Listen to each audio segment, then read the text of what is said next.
Assalamualaikum warahmatullahi wabarakatuh. Halo anak-anak semuanya, bagaimana kabarnya hari ini? Semoga kita semua selalu dalam keadaan sehat ya. Nah anak-anak, karena masa pandemi COVID-19 ini belum juga usai, maka kita harus bisa menjaga kesehatan dengan tetap menerapkan protokol kesehatan 5M. M yang pertama, kita harus menggunakan masker. M yang kedua, kita mencuci tangan dengan air mengalir. M yang ketiga, harus menjaga jarak. M yang keempat, kita harus menghindari kerumunan. Dan M yang kelima, yaitu mengurangi mobilitas. Nah anak-anak, sebelum pembelajaran dimulai, alangkah baiknya kita berdoa terlebih dahulu. Berdoa dimulai. Berdoa selesai. Amin. Nah sekarang coba siapkan alat tulisnya ya anak-anak. Nah anak-anak, hari ini kita akan belajar mengenai mata pelajaran Bahasa Indonesia, IPA dan juga SPDP, yaitu di tema 9, subtema 3. Nah untuk materi yang akan kita sampaikan hari ini untuk Bahasa Indonesia, kita akan memahami isi cerita fiksi dan mengungkapkan kembali cerita tersebut dengan artikulasi, ekspresi, dan juga intonasi yang tepat. Nah untuk IPA kita akan menjelaskan hubungan antara sumber daya alam dengan keberagaman sosial budaya yang ada di Indonesia. Nah untuk SBDP kita akan menjelaskan mengenai perbedaan teknik mozaik dan juga teknik aplikasi. Nah yang pertama kita akan membahas mengenai bahasa Indonesia terlebih dahulu, yaitu mengenai isi cerita dan mengungkapkan kembali cerita dengan artikulasi yang jelas, ekspresif dan juga intonasinya yang tepat. Nah, sebelumnya anak-anak tahu gak sih cerita fiksi itu apa? Nah, cerita fiksi itu merupakan karya sastra yang berisi berbagai cerita rekaan atau yang didasari fantasi dan bukan berdasarkan atas kejadian nyata. Nah, di sini ada beberapa contoh cerita fiksi. Nah, yang pertama yaitu ada Angsa Bertelur Emas. Nah, yang selanjutnya di sini ada Malin Kundang. Nah, selain itu di sini pun ada cerita fabel, yaitu mengenai kisah semut dan juga kupu-kupu ya. Nah, yang selanjutnya di sini ada Si Kancil dan hewan-hewan belantara, serta yang terakhir di sini ada legenda keong emas. Nah, anak-anak, selain itu di sini pun ada cara membaca atau mengungkapkan cerita dengan benar. Nah, yaitu dari segi artikulasinya, dari segi ekspresinya, dan juga dari segi intonasinya itu harus tepat sesuai dengan cerita yang ada di dalamnya seperti apa. Nah, untuk artikulasi, artikulasi ini merupakan pelafalan. Nah, pelafalan dalam membaca cerita itu harus jelas ya anak-anak. Contohnya seperti kupu-kupu menolong sang semut yang terhisap oleh lumpur. Nah, kita tuh membacanya harus jelas. Jangan kupu-kupu menolong sang semut yang terhisap dari lumpur. Jangan gitu. Jadi tapi harus jelas. Nah, untuk ekspresi. Yang selanjutnya ekspresi. Ekspresi di sini merupakan mimik muka yang diperlihatkan saat membaca cerita itu seperti apa ya. Bisa sedih, gembira atau kecewa harus disesuaikan dengan ekspresi kita. Nah, contohnya di sini ada hore, aku dapat harta karun, isinya banyak sekali lagi, bisa kaya nih aku, misalkan gitu ya.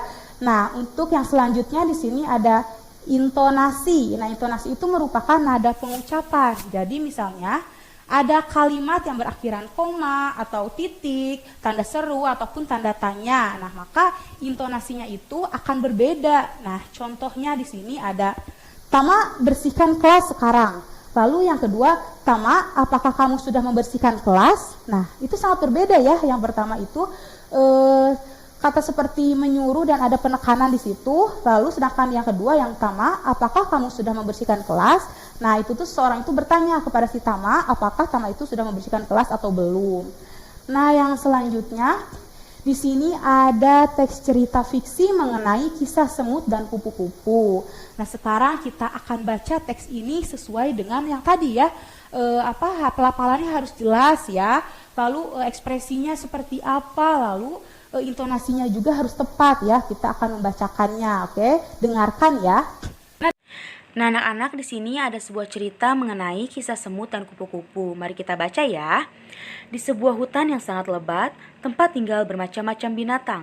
Pada suatu hari, datanglah angin topan yang sangat dahsyat. Badai topan itu datang seketika sehingga membuat panik seluruh hewan penghuni hutan. Semua hewan berlari ketakutan menghindari badai tersebut. Keesokan harinya, badai telah berlalu dan kicauan burung terdengar merdu. Namun, apa yang terjadi? Banyak pohon di hutan tumbang berserakan, sehingga membuat hutan menjadi berantakan. Tiba-tiba, di tengah keheningan pagi yang cerah, terdengar suara kepompong menangis di sebuah pohon yang tumbang.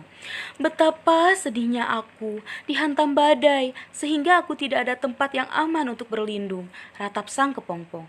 Tidak jauh dari tempat kepompong, muncullah semut dan dia berkata sambil mengejek kepompong, "Sungguh malang nasibmu kepompong, kau hanya bisa menempel di pohon, tidak seperti aku yang bisa masuk ke dalam tanah sehingga bisa berlindung dari badai," kata sang semut. Setelah berkata, semut pun pergi meninggalkan kepompong. Pada saat semut sedang asyik berjalan, dia tidak menyadari kalau di depannya ada lumpur. Lalu, semut pun terjebak di lumpur dan tidak bisa keluar. Ia pun panik dan langsung minta tolong. "Tolong, tolong, tolong, aku terjebak di lumpur," jawab semut. Di saat semut sedang panik, lalu datanglah sang kupu-kupu untuk menolongnya. Namun, sebelumnya sang kupu-kupu meminta semut untuk berjanji terlebih dahulu, bahwa ia tidak akan menghina lagi ciptaan Tuhan. Dengan rasa malu, semut pun berjanji tidak akan mengulangi hal yang sama. Kupu-kupu pun menolong semut yang terjebak di lumpur isap, dan sejak saat itu semut pun tidak lagi mengejek ciptaan Tuhan yang ada di hutan. Nah, dari cerita ini coba anak-anak bisa mencobanya ya di rumah dengan membacakan sesuai dengan pelafalan yang tepat, lalu ekspresinya dan juga intonasinya ya bisa dicoba di rumah. Nah, lalu dari cerita ini apa sih kesimpulan yang bisa didapat? Nah, kesimpulan yang bisa didapat yaitu kita itu tidak boleh menghina ciptaan Tuhan ya, karena Tuhan itu menciptakan makhluk hidup itu dengan kekurangan dan juga kelebihannya masing-masing. Nah, selain meskipun kita diejek, dihina atau apapun itu, kita harus tetap berbuat baik kepada orang tersebut. Contohnya seperti kupu-kupu tadi ya, walaupun dia dihina, diejek, tapi dia tetap baik kepada semut dengan cara semut itu terjebak dalam lumpur, tapi ia tetap mau menolongnya. Nah, jadi meskipun orang itu berbuat jahat kepada kita, tapi kita harus membalasnya dengan kebaikan. Nah, yang selanjutnya di sini kita akan membahas mengenai mata pelajaran IPA tentang hubungan sumber daya alam dengan keragaman sosial budaya. Nah, di sini ada sumber daya alam. Nah, sumber daya alam yang tersebar di Indonesia itu sangat beragam dan bermanfaat untuk memenuhi kebutuhan hidup manusia. Sumber daya alam di negara kita sangat beragam dan sangat erat kaitannya dengan kenampakan alam, sehingga berpengaruh terhadap kehidupan sosial budayanya. Nah, oleh karena itu di sini ada keragaman sosial budaya yang ada di Indonesia. Ada apa saja? Nah, di sini ada adat istiadat, ada peralatan perlengkapan hidup, ada senjata, ada kesenian, ada bahasa, serta sistem kemasyarakatannya itu seperti apa. Nah, lalu di sini ada mengenai hubungan sumber daya alam dengan keragaman sosial budaya. Nah, di sini ada sumber daya alam yang tersebar di Indonesia ya, yaitu ada di suku Sunda dan juga Jawa. Nah, untuk suku Jawanya yaitu kita ambil salah satu contoh ya, yaitu di Indramayu. Nah, Indramayu ini berada di dataran rendah sehingga terdapat pantai, laut maupun sawah. Nah, untuk sumber daya alam yang dihasilkan tentunya yaitu ada jenis-jenis ikan, ada peternakan, serta ada padi-padi yang dihasilkan dari sawah itu. Nah, orang-orang yang tinggal di daerah sekitaran pantai, laut ataupun sawah itu bekerjanya itu sebagai nelayan dan juga petani tentunya ya. Nah, untuk para nelayan mereka itu akan menangkap ikan. Nah, untuk menangkap ikan itu untuk apa? Untuk kebutuhan hidupnya. Lalu bagi petani mereka juga akan menanam padinya agar panen sehingga bisa memenuhi kebutuhan hidupnya juga. Nah, dari sumber daya alam yang ada di Indramayu ini yaitu padi dan juga ikan ya, pantai, laut dan juga sawah, maka diadakanlah adat istiadat di sana mengenai upacara adatnya, yaitu upacara adat yang ada di daerah Indramayu biasanya dilakukan atas dasar tanda syukur gitu ya, tanda syukur kepada Tuhan Yang Maha Esa karena yaitu sudah memberikan rezeki terhadap masyarakat yang ada di daerah tersebut. Nah, untuk upacara adatnya itu, upacara adat yang ada di Indramayu, yang pertama di sini ada Mapagsri. Nah, Mapagsri ini itu dilaksanakan untuk menyambut datangnya panen raya sebagai wujud rasa syukur kepada Tuhan Yang Maha Esa atas padi yang berlimpah dan juga bagus. Nah, pada upacara Mapagsri ini biasanya diadakan sesaji atau sesajen ya. dan hiburan seperti wayang, sintren, dan juga sandiwara. Nah, untuk contoh gambarnya itu seperti ini ya anak-anak. Nah, selain Mapagsri, ada juga di sini Nadran. ini merupakan suatu upacara tradisional yang berupa pesta laut yang diadakan oleh para nelayan sebagai ungkapan rasa syukur atas hasil panen yang diperoleh. Selain itu, Nadran juga bertujuan untuk memohon kepada Tuhan agar selalu mendapatkan perlindungan dan juga dari makhluk-makhluk halus yang berada di lautan lepas. Nah, para nelayan itu saling bergotong royong dengan dibentuknya kepanitiaan untuk melaksanakan upacara tersebut. Upacara ini di dalamnya itu diadakan hiburan seperti menghias desa, mengadakan pertunjukan wayang kulit, tarling, jaipong, sandiwara, serta pembuatan kapalan dan pembelian barang-barang untuk sesajen.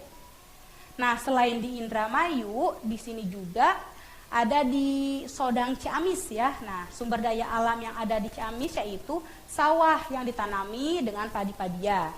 Dan sebagian orang Ciamis itu bekerja sebagai petani untuk memenuhi kebutuhan hidupnya.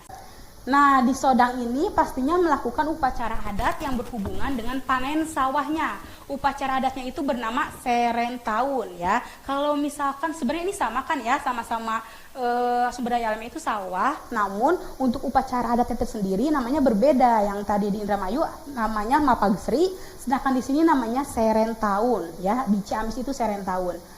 Nah, di sini ada upacara adat daerah Ciamis. Nah, upacara adatnya itu namanya Serentahun. Nah, Serentahun ini merupakan acara penyerahan hasil bumi berupa padi yang dihasilkan dalam kurun waktu 1 tahun untuk disimpan ke dalam lumbung atau dalam bahasa Sunda disebut leuit.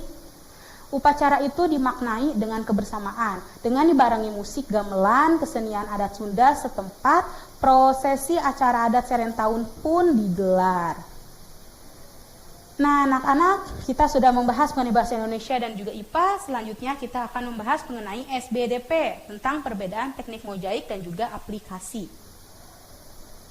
Oke, di sini ada jenis-jenis seni rupa teknik tempel. Ada apa saja? Yang pertama ada teknik kolase, lalu ada teknik montase, lalu ada teknik mozaik, dan juga ada teknik aplikasi. Oke, tapi di sini akan membahas hanya 2 karya seni saja. Yang pertama yaitu mengenai teknik mozaik ya, dan juga teknik aplikasi satunya. Nah, untuk kedua ini antara teknik mozaik dan juga teknik aplikasi memiliki perbedaan. Nah, untuk teknik mozaik yaitu merupakan karya seni tempel yang dibuat dengan menempelkan potongan-potongan bahan yang sejenis, misalnya seperti kertas, keramik maupun cangkang telur. Nah, lalu sedangkan untuk teknik aplikasi yaitu karya seni tempel yang menempelkan suatu bentuk dari bahan tertentu, misalnya kain flanel maupun kain perca. Nah, di sini ada contoh dari mozaik. Nah, contohnya itu seperti ini ya anak-anak. Di sini dibuat gambar burung terlebih dahulu, lalu kita memotong potongan kertas lalu ditempel ya, mengikuti gambar burung ini. Nah, selanjutnya di sini juga ada mozaik dari kertas ya. Awalnya sama, kita harus menggambar dulu sketsanya baru ditempel.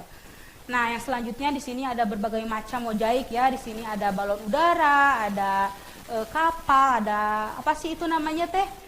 Pesawat, terus ada burung, ada bunga, ada tupai, ada mobil ya, banyak ya contohnya seperti itu. Nah, anak-anak tadi kan ada contoh dari mozaik dan di sini ada contoh teknik aplikasi. Contohnya yaitu seperti ini. Nah, selain ini ada pula contohnya seperti ini. Nah, di sini awalnya mereka itu membuat dulu ikan-ikannya ya, lalu ditempelkan pada benda yang akan mereka tempel. Seperti di sini ada bantal, oke? Nah, selain itu di sini ada cara membuat mozaik. Nah, seperti apa sih cara membuat mozaik? Yang pertama, buatlah gambar pada selembar kertas sesuai tema yang dipilih. Kita buat sketsanya terlebih dahulu ya anak-anak. Yang kedua, lalu siapkan bahan untuk mozaik, misalnya kertas atau kain. Nah, ini tuh harus pilih salah satu ya, jangan semuanya. Nah, yang ketiga, potong-potong kertas atau kain menjadi potongan kecil-kecil. Nah, setelah itu baru tempelkan potongan-potongan kecil itu pada sketsa yang sudah kita buat ya. Jadi si kertas kecil-kecil itu kita tempel sesuai pola yang sudah kita buat ya. Nah, yang selanjutnya yaitu cara membuat karya aplikasi. Nah, caranya seperti apa? Yang pertama, siapkan bahan, misalnya seperti kain flanel atau kain perca ya. Yang kedua, rancanglah gambar pada kertas sesuai tema. Yang ketiga, potonglah kain menjadi bentuk tertentu, mau daun, mau bunga, atau binatang, dan lain-lain, bebas ya, sesuai keinginan anak-anak. Yang keempat, tempelkan potongan bentuk tersebut pada benda yang akan dihias seperti bantal, baju, taplak meja, dan lain sebagainya. Setelah itu, tempelkan menggunakan lem atau dengan menjahit jika aplikasi menggunakan kain ya. Tapi agar lebih mudah bisa kita tempelkan saja menggunakan lem tembak, lem fok, atau apapun itu ya. Oke, nah. Terima kasih. Nah, sekian materi yang bisa Ibu sampaikan. Jika anak-anak ada yang tidak dimengerti, boleh tanyakan di kolom komentar ya. Sekian, terima kasih. Wassalamualaikum warahmatullahi wabarakatuh.